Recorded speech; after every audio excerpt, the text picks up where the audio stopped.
Bonjour à tous, je suis Ève-Elisabeth Martin, hypnothérapeute à Paris, hypnothérapeute à Vierzon aussi, et je suis aussi enseignant en PNL.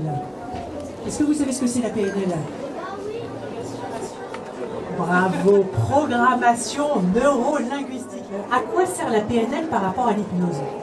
Quand un client vient me voir en cabinet, eh bien, il arrive avec une problématique extrêmement particulière.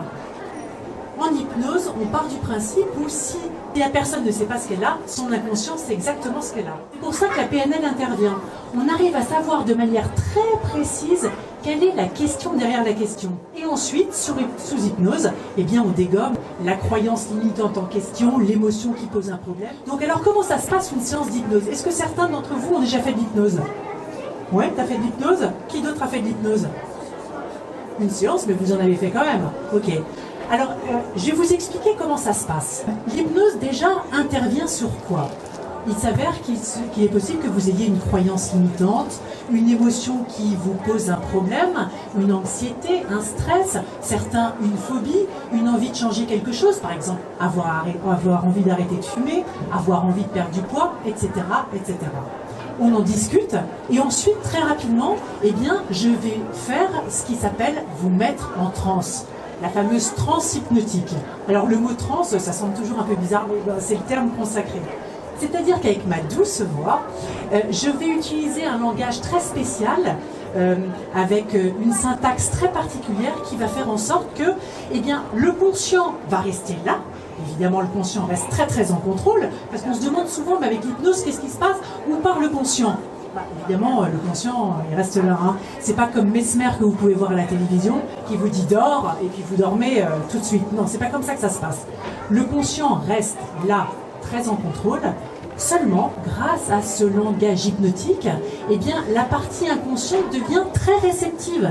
Et là, eh bien, l'hypnothérapeute peut faire passer les messages dont vous avez besoin pour aller bien. De manière consciente, il y a 3 manières dont vous pouvez le prendre, 3 manières dont vous pouvez le vivre. Première manière, ce qui se présente le plus souvent, vous allez être très attentif à tout ce que je dis, et tout d'un coup, vous allez vous mettre à rêvasser. Et puis, vous allez vous dire, mais qu'est-ce qu'elle a dit, qu'est-ce qu'elle a dit, et puis vous allez vous raccrocher aux branches, écouter à nouveau, puis hop, rêvasser à nouveau. C'est ce que vous avez vécu? C'est ce que tu as vécu aussi? Ouais, c'est ça. Voilà, ça c'est la manière la plus courante de prendre l'hypnose. Deuxième manière, encore une fois consciente, vous allez vivre comme une espèce de rêve psychédélique, des couleurs, des formes. Bon, ça c'est très très rare lors des premières expériences hypnotiques, mais c'est super agréable. Puis, dernière manière dont vous pouvez le vivre, eh bien vous allez être extrêmement en contrôle, mais tellement en contrôle que vous allez vous dire, mais on n'est pas du tout réceptif à ce qu'elle nous dit, on ne sent pas du tout de changement, on n'a pas l'impression qu'il se passe quoi que ce soit, voilà. Ça, ce sont les 3 manières dont vous pouvez le prendre de manière consciente. L'hypnothérapeute, lui, quand il commence à vous envoyer des suggestions, il n'a pas l'ombre d'un doute sur le fait que vous êtes déjà en transe hypnotique. C'est comme s'il avait une espèce de checklist. Voilà. Alors, il y a 2 écoles d'hypnothérapeutes. Première école, ce sont les hypnothérapeutes qui vous font parler pendant la transe hypnotique. C'est pas mon cas, parce que, à mon sens, parler, vous faire parler, c'est vous ramener plus en conscience. Et puis l'école dont je fais partie, où je vais me focaliser sur tous les petits micro-mouvements que vous pouvez avoir au niveau du visage, au niveau du corps. Et ces micro-mouvements vont m'indiquer à un moment donné que les choses peuvent gratouiller un petit peu, peuvent vous embêter un petit peu. Et là, je vais investiguer. Voilà comment ça fonctionne. Je ne sais pas comment ça se passe pour vous, mais la première fois qu'on vous parle d'hypnose, il peut y avoir un sentiment un peu ambivalent. Il y a une part de nous qui a envie de savoir mais qu'est-ce que c'est exactement, comment on peut l'expérimenter, puis une part de nous qui est plus sur la réserve. Alors je ne sais pas si vous avez déjà testé ou si vous avez vu, je ne sais pas, peut-être que vous pourriez même le tester demain, après-demain, quand vous verrez de la famille, des amis, leur dire mais tu sais, j'ai appris un certain nombre de choses sur l'hypnose.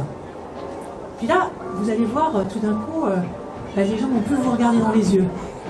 C'est assez rigolo à tester, c'est assez rigolo à faire.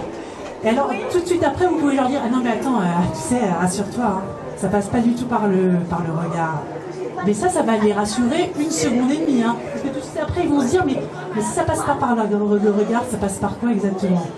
Puis il y a tout un cortège d'objections. Ah, mais moi, l'hypnose, moi, je suis pas du tout réceptif. Alors moi, ça m'amuse toujours quand on dit ça. On a envie de dire, mais pas réceptif par rapport à quoi?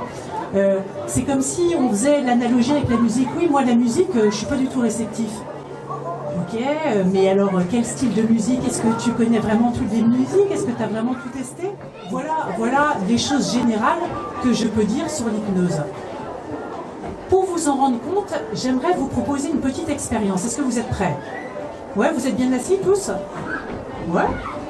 Vous êtes à l'aise? Tout le monde a envie de tester? On n'oblige personne, hein? Ouais, vous êtes bien? Alors, ce que je vous propose, c'est de vous mettre à l'aise. Ouais, exactement comme ça. À l'aise. À l'aise comme